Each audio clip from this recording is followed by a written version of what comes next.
Olá, tudo bem? Professor Eliseu aqui mais uma vez. Hoje nós vamos dar continuidade na nossa segunda aula do curso aqui de Anatomia e Fisiologia Básica, onde nós estamos falando aqui sobre a introdução à Anatomia e Fisiologia.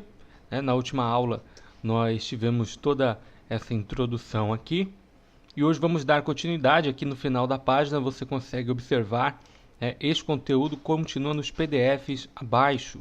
Então vamos abrir aqui o primeiro PDF, certo? Nós temos, portanto, mais 3 aulas ainda dentro deste tópico de Anatomia e Fisiologia. Eu peço que você ignore o nome da instituição de ensino. Perceba que aqui embaixo esse conteúdo é um conteúdo que foi desenvolvido por mim. Portanto, os conteúdos que estiverem aqui neste site e que tiverem o nome de outra instituição de ensino, superior, técnico, seja lá qual for, você ignore o nome da instituição e vamos focar aqui no conteúdo, certo? Bom, primeiramente, como já foi falado na aula anterior, anatomia vem do grego, né? Afinal, de qual palavra do grego ela se deriva? Qual é a etimologia de fato da palavra anatomia? Anatomia vem de ana, que significa em partes, né? E tomen, que significa cortar. Portanto, ela tem o significado cortar em partes, certo? Cortar em partes, portanto, seria separar as partes.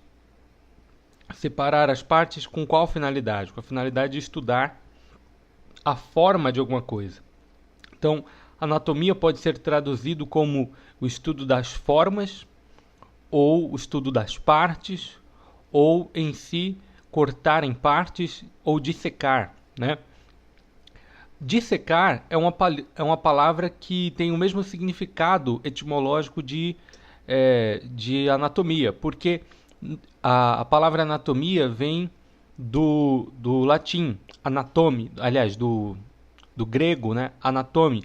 Já a palavra dissecar, ela vem do grego dissecare, que tem exatamente o mesmo significado, né? Dis, no latim, significa separadamente, e secar, cortar. Então também tem a ver com a separação, tem a ver com o corte, com a finalidade de estudar a forma, a estrutura, né? Então, essa ciência, a ciência anatomia, é a ciência que vai estudar a estrutura, a forma do corpo, e etc. Muito bem. Então, como é a história da anatomia? Vamos falar um pouco sobre a história agora. A anatomia ela começa lá nos primórdios da história humana, porque desde que o ser humano se entende, ele busca compreender o seu próprio corpo, o corpo das pessoas ao seu redor, com a finalidade de resolver os seus problemas, digamos assim, né? A medicina ela existe desde os primórdios da humanidade, porque nós sempre estamos tentando resolver os nossos problemas que estão relacionados à saúde, etc., que com a finalidade de driblar, digamos assim, a morte, né? E os problemas relacionados aí a dificuldades motoras, dificuldades fisiológicas, etc. Então, a anatomia ela parte do estudo que vem da dissecação, a dissecação de cadáveres humanos e animais, né? Os egípcios foram os primeiros grandes cientistas, anatomistas e médicos, né? Eles já tinham uma técnica muito desenvolvida aí na área. Por exemplo, as técnicas de mumificação que eles tinham eram técnicas extremamente avançadas para a época, né? Bom, depois dos egípcios, os próximos grandes médicos, de fato, foram os gregos. A Grécia foi um local onde teve o maior avanço aí no estudo da anatomia. Você tem vários cientistas, vários filósofos, que naquela época todo mundo era filósofo, né? Não tinha uma separação entre as ciências, mas você tem vários cientistas que trabalharam a medicina, trabalharam a anatomia. Dentre eles, os exemplos mais famosos que nós temos são o de Hipócrates, que é considerado o pai da medicina moderna, e Aristóteles, que também foi anatomista, aliás, foi também fundador da anatomia, o que a gente chama de anatomia comparativa. Bom, veja aqui uma imagem dos egípcios durante um processo de mumificação, ali uma representação, né, essa imagem obviamente não foi feita naquela época, não, é uma imagem feita ali mais recente, mas ela representa ali como era um processo de mumificação. Eles tinham uma técnica extremamente avançada para isso, porque eles levavam muito a sério a preservação do corpo após a morte. Bom, nós temos também aqui os gregos, e aqui começamos a falar sobre a grande questão ética, moral, que envolve aí a questão da anatomia. Você vai ver aqui que a anatomia, durante um tempo, o estudo da anatomia foi proibido. Por quê? Ora, o estudo da anatomia ele está diretamente associado à dissecação das coisas, né?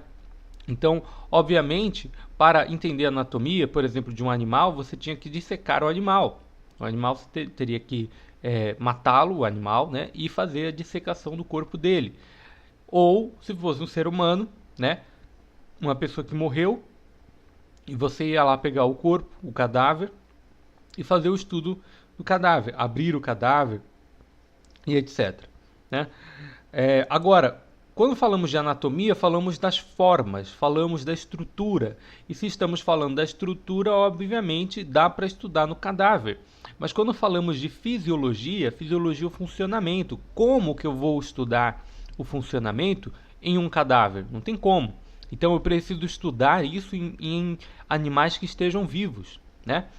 A mesma coisa se dá com o ser humano aí, por exemplo, na Grécia, onde você tinha escravos, pessoas que, né, os donos dos escravos, dependendo do tipo de escravo também, né? Porque havia vários tipos de escravo. Escravo que era escravo porque tinha uma dívida, ou porque era uma pessoa prisioneira de guerra, etc.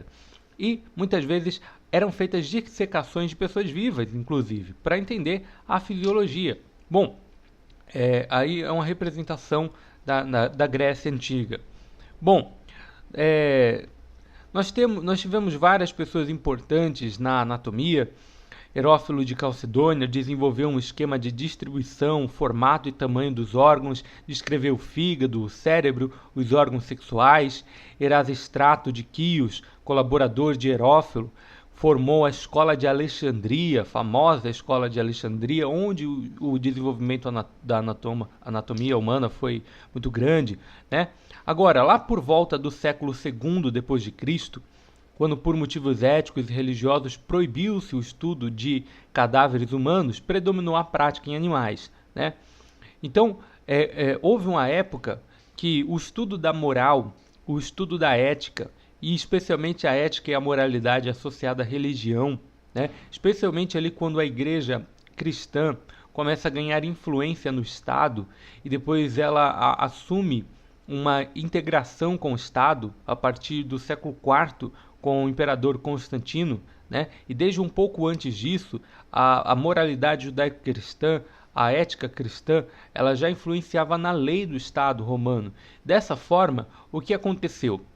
Você tinha certas ideias éticas que não batiam, não coincidiam com determinadas práticas, como, por exemplo, a profanação de cadáveres. Você imagina uma pessoa que sepultou o seu parente e alguém vem depois e rouba o cadáver, né, do cemitério para fazer estudos de anatomia.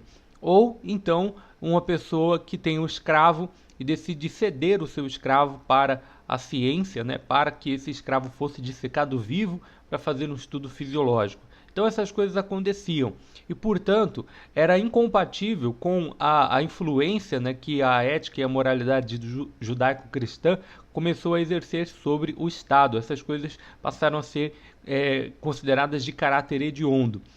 O resultado disso é que você tem um período em que você tem o estudo predominante em animais, e aí você tem lá a tal da anatomia comparativa, onde você faz o estudo nos animais, e você imagina que aquilo deve ter alguma representação semelhante nos seres humanos, certo? E você procura animais que sejam mais parecidos com os seres humanos, né? Porque alguns animais não são tão parecidos, como galinhas, por exemplo, que têm uma estrutura muito diferente, né? Bom, com a ascensão do clero, portanto, a gente teve essa questão e culminou numa estagnação que durou aproximadamente 700 anos, até que depois, com várias discussões de bispos e padres que eram médicos e eram pessoas que estudavam anatomia, começou-se a haver a liberação ali para a prática rudimentar, né, com determinadas regras, e até hoje nós temos aí várias regras de ética e moral que são estabelecidas para que se possa realizar estudos em cadáveres, né? Hoje, para que uma universidade possa ter um cadáver humano para estudo, para o treinamento ali, para o aprendizado das pessoas que estão ali cursando medicina, enfermagem, etc., existe todo um processo burocrático, um comitê de ética associado.